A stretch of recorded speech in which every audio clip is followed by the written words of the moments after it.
Rich white women, because you are white. If you are white and have ever accomplished anything in your life, it is not due to your hard work. It is due to the privilege of your white skin.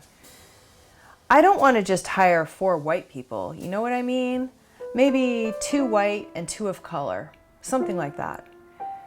Dear white people, this is what we want you to do. It's time to acknowledge that the work of anti-racism is white people's work. Hello, thank you for signing up to participate in the White Accountability Group for staff and faculty. Whiteness can be hard for white people to acknowledge, and the self-victimization of white people is extremely harmful for Black people and people of color. It is our responsibility, especially those of us who are white, to do better, to do more. These are just a few of the many things I heard while I was working as a staff member at Smith College. Are you just a white person, or are you Jodi Shaw? Well, I used to think I was just Jodi Shaw, and then I started working at Smith, and I started to think of myself more and more as a white person.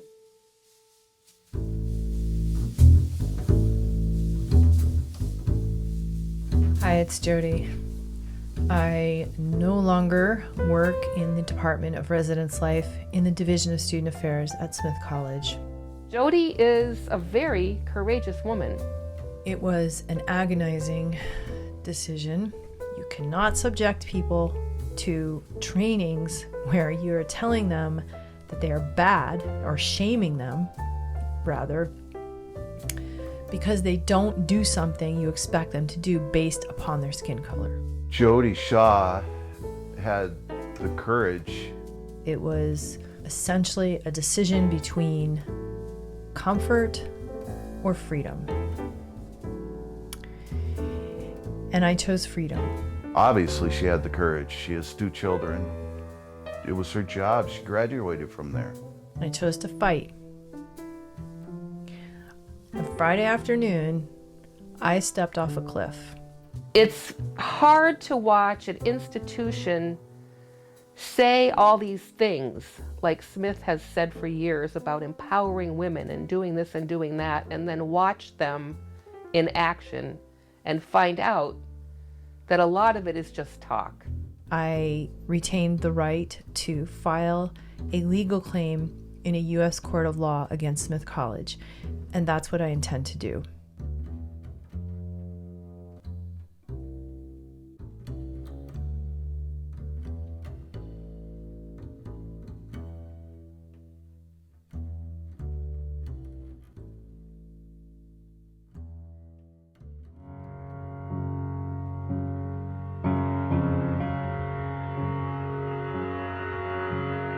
Jack and Jill came tumbling down that hill. Yeah, they were flying, they were sinking into sand. And the moment they hit bottom, oh, he let go of her hand. That is something I will never understand. Who is Jodi Shaw? Well, I'm gonna start. I grew up mostly in New England. My parents moved around a lot. And then I went to Smith College. I was on the swim team, which I loved. I was All-American my sophomore year. I graduated with a degree in anthropology. I started a creative writing program in New Mexico State, and while I was there, I discovered music. Writing to music is just feels so much more immediate and compelling and engaging than just writing on a page. So I dropped out and I moved back east, and I ended up in New York City right before the Twin Towers fell. I lived kind of a very, for lack of a better word, very bohemian life, a very hand to mouth. I worked various day jobs. Skies, all performed on the subway for many years. It was one of the most spiritual experiences of my life. And they only put $1 in your hat if they like your music. It's very honest. So I had children, and I had twins, surprise. I got married, I moved to a very different part of Brooklyn, and then when I was getting divorced, I talked to my ex about moving back to Northampton. But let's move back to Northampton. We're getting divorced. We can't afford to live in the same neighborhood in New York City. When I was a student at Smith College, I remember Northampton just being this like magical place, super liberal. I was a card-carrying member of the Socialist Party in my early 20s. And I was hired as an engagement librarian for my ability to creatively engage and draw in students and get them to use the library more. I arrived with a whole lifetime, a whole history, and I was not in the habit of making assumptions about people. And when I arrived to Smith College, I found that that's exactly what they wanted me to do. This is the role you're supposed to play as a white person, and this is the role that other people are going to play that are not white people, and this is how you're supposed to interact, and this is what you're supposed to say and do. It didn't feel right, it didn't ring true to me, but I doubted myself. I did go along with it. Then this happened. A woman from New York City says she was racially profiled while eating her lunch. An employee calling police on a black student because she seemed, quote, out of place. Amu Kanute is a rising sophomore at Smith College. She was reading in the dining hall of the Tyler House dorm. The man asked me, we were wondering why you're here. I don't even feel safe. I'm doing this not only for me, but for my family, for my ancestors. What do you want to happen now? I want the identity of the caller released. I want a public apology from that caller, and I want them fired.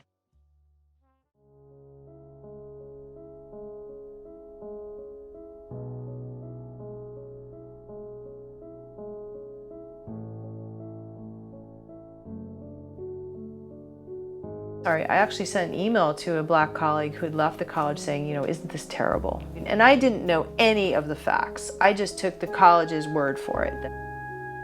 And then a month later, what happened to me was I was a temporary librarian, and I had been tasked with creating a highly memorable and engaging orientation for incoming first-year students to the college.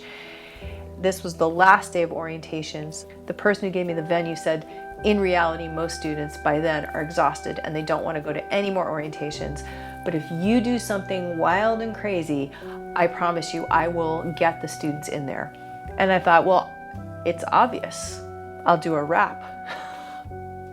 Naturally, I saw this as my opportunity to really shine. I was actually up for a permanent job, which would have meant a lot of security for my family.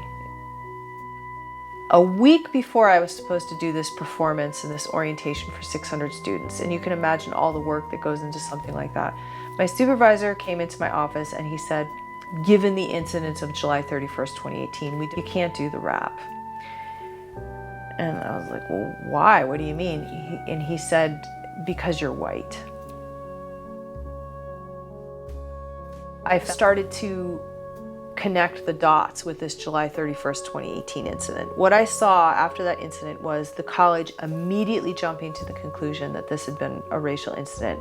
So what actually happened, here's the rest of the story, is that this took place during the summer, which is a time when obviously normal academic classes are not in session. Smith College has summer programs all summer long, and they're housed in the dormitories. And that house is Tyler House, and they were expecting an influx of very young dance students. Staff who were working in that particular dining hall, because they were working around kids, all had to have background checks. Umu was supposed to be eating at Lamont House, which was across campus. And I understand why she didn't, because it was more convenient where she was at the time to go into Tyler dining room. So we were always told, when you're working in the dorms, if you see something, say something. And if it's a stranger, Don't approach the stranger. Call campus police because, they can come up and figure it out.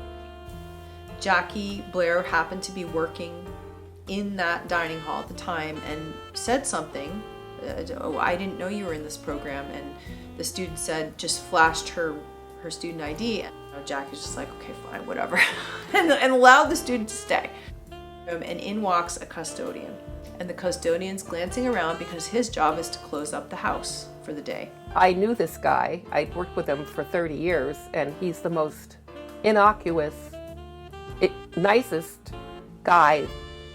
What he sees through these double doors, obscured by a giant teddy bear, is a pair of legs on the couch. So the custodian called campus police, who are unarmed. Hi. How you doing? Good, how are We you? were wondering why you were here. Oh, I was eating lunch. I'm working the summer program, so I was just relaxing on the Oh, couch. you're just taking a break? Yeah. So you're with one of the summer programs? Yeah, I'm actually a TA. Okay. So that's what it was. Alright. He just had to keep from the doorway. He didn't know what it was. Once it's over with, so it's probably... Yeah, it's okay. It's just like kind of stuff like this happens way too often where people just feel like threatened. He allowed her to stay. He's like, no problem, everything's cool, and he left. And then the student posted it that evening to her Facebook page. The Facebook post went viral. The administration, President McCartney, they immediately assumed guilt on the employee's part, which meant that they let a 19-year-old student wreak havoc. To me, that meant that union staff were valueless, that they were disposable. Kathy McCartney came in as the free speech president. She was going to come in and champion free speech. Very shortly after that, there was an incident where somebody was talking about Black Lives Matter, and Kathy got up and said, all lives matter. Very innocently said this, and she got lambasted for this. She was like, I'm very sorry. We need to talk about systemic racism. There's a level of cowardice involved. She was terrified of being called a racist. President McCartney has been making, $600,000 or something a year, living in a mansion that's paid for. She probably spent $3 million having the house redone inside to her specifications and the gardens redone. I don't think she has a good moral compass. I don't think she gives a shit except about herself.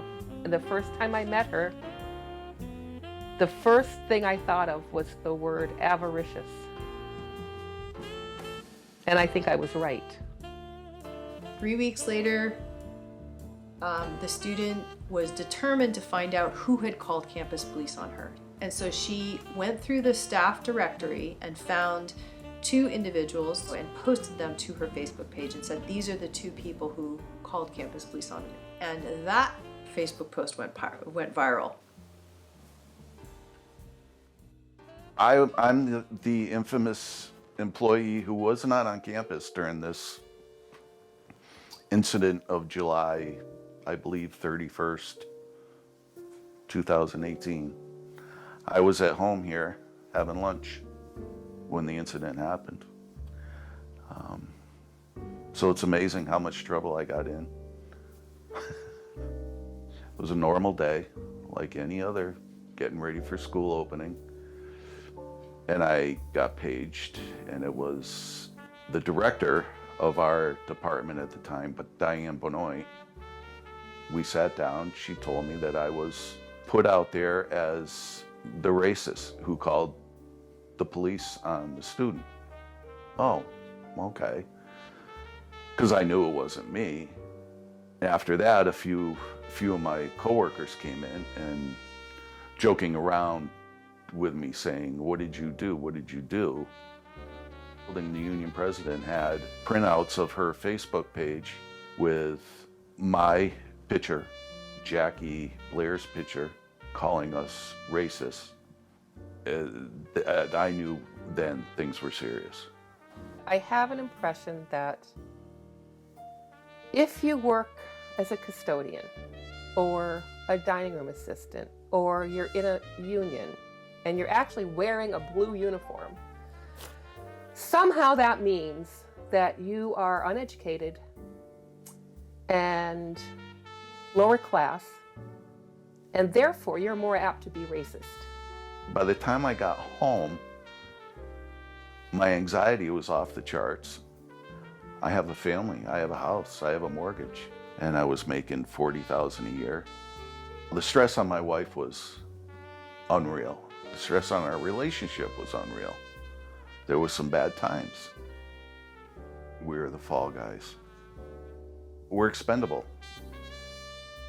Human resources, if they post a job, they'll have 300 applications the next day. People out there, they're dying to get into the college to work. They know that. So what I have to say, or if whatever, I'm expendable. Northampton that I grew up in was generational. People definitely put people first. My father was in politics, local politics, and it was all about your neighbor. He went into it with wanting to help people, and you were able actually to help people. And unfortunately, through the years, it changed. I always thought I would call it home. I don't anymore, and I don't believe I ever will because of what happened at Smith College.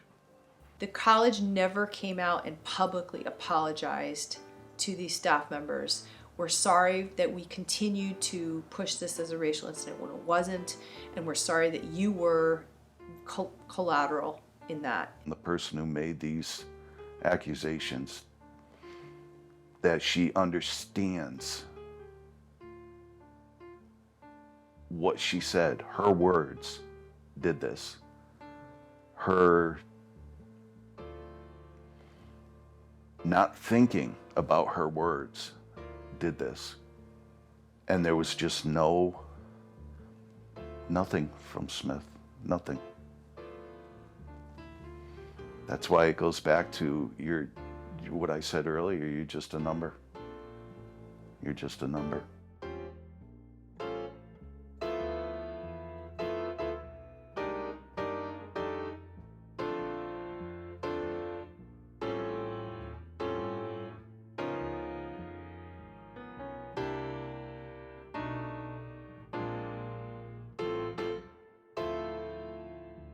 July 31st, 2018.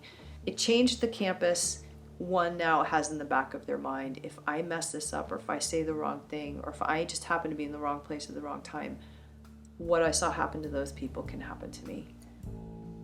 Because it's not real power, it's a fear power. And once a student sees that an entire college administration will turn cartwheels to appease them, do you think they're going to stop? Jodi was being asked to do things she was uncomfortable with at work. They had some kind of a retreat explaining white privilege and how that affects you and the way you treat other people. You know what you need? What are these? White privilege glasses. Helps you see the world the way we do.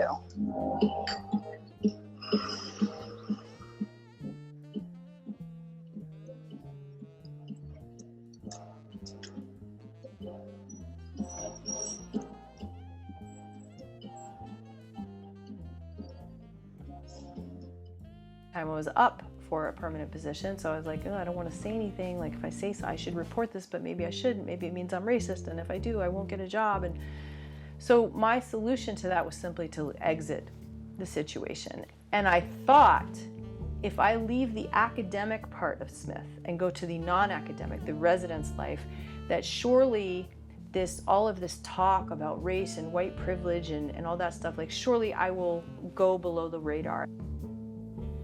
But I was wrong.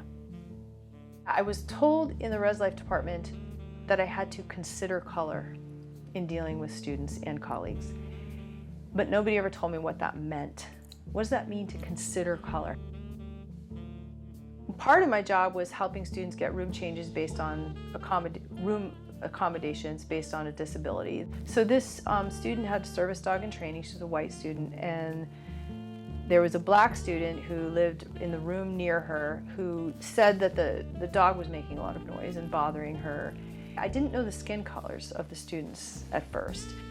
The student with the service dog, she'd done all this interpersonal conflict resolution, or these attempts at resolving it. She had all this documentation about all these things she had done with the dog. I'd received no information from the other student. And then I received something from another student in the house who sent a video of the student who was arguing about the dog banging on the floor, even when the dog was not present. I talked with one of my supervisors, and the suggestion was, let's offer a room change to the student who has a problem with the noise. Seems simple, right? Then the skin colors were determined. We found out what the skin colors were, and then there was a complete switch. Like, uh-oh, no, let's not do that. Let's offer the room change to the student with the dog.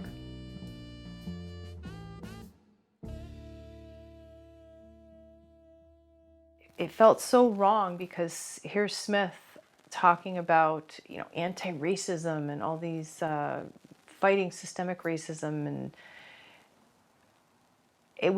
they were asking me to participate in behavior that was literally racist.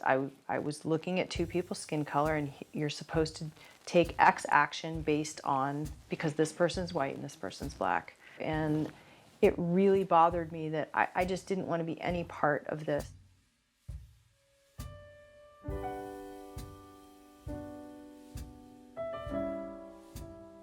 And when I saw the police officer who had responded to the call, when I saw him get terminated for a unrelated incident, I saw a newly hired police chief parted from the college. The college stated it was amicable. But after seeing what happened, where the students posted his Twitter feed everywhere on campus, and I also accused him of being racist, and then suddenly he was just gone, I started seeing things. I saw demands posted on my office door. We will come to every office and every person if necessary to make you feel our pain. Now that, I think some people would just look at that and say, it's just students, like what are they really gonna do? But against this backdrop where we have already seen what happens when a student makes an allegation, even if unfounded, where you are literally guilty until proven innocent, and even still guilty after that. Or I'm going to take them seriously, because I've learned that the college does not stand behind its staff. I finally filed my complaint. It took me hours and hours and hours to complete this. It took me months, and I finally submitted it, and then George Floyd died. And the college went into uber hyperdrive after that. And then I'm told any refusal or discomfort in discussing my race as a white person at work is a, quote, power play. And I'm thinking to myself, oh my God, what do I do? Do I sit there and say nothing after I filed this complaint and made clear, and now my silence is even more interpreted even more as an act of aggression or hostility? They make you feel like you're going crazy, because they make you feel like you have to conform to their philosophies and their narratives, and if you don't, then there's something wrong with you. When actually, a lot of the employees, there's nothing wrong with them except they're in terror of losing their jobs. So how the hell can so many smart people be so stupid? I filed an 80-page complaint, and the college conducted what was, in my opinion, a highly disingenuous investigation and issued a 3-page response saying that my allegations are unfounded. So Umu filed made a Facebook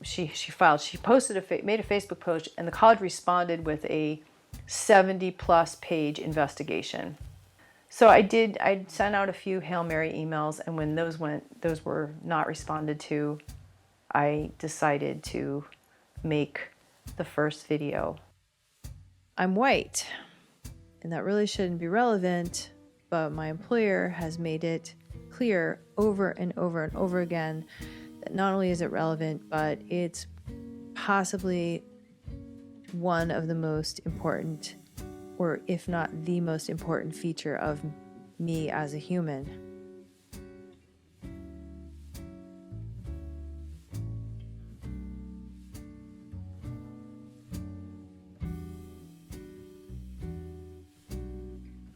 Am I at peace with my decision to speak out, is what you're asking? Yes.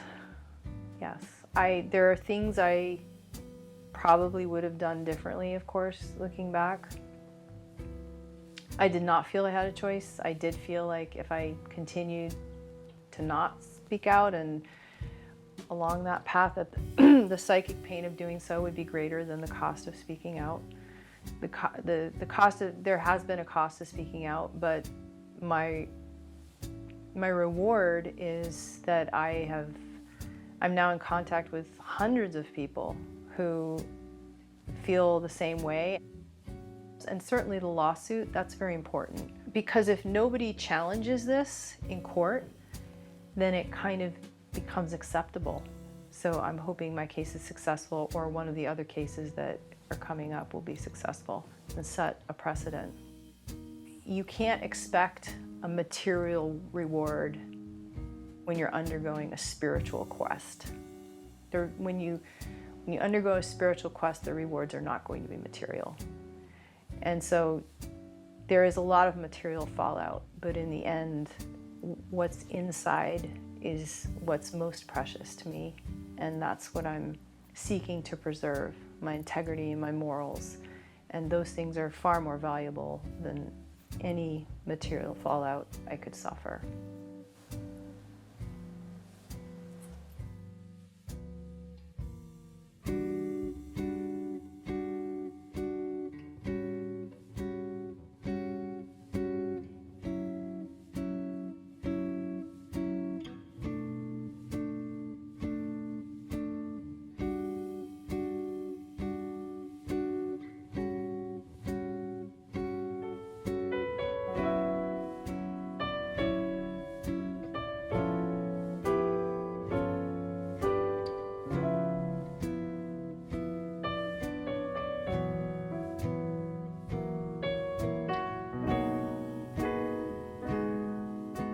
I'm sorry, because this, I believe the individual, Miss Canute, doesn't understand what she did.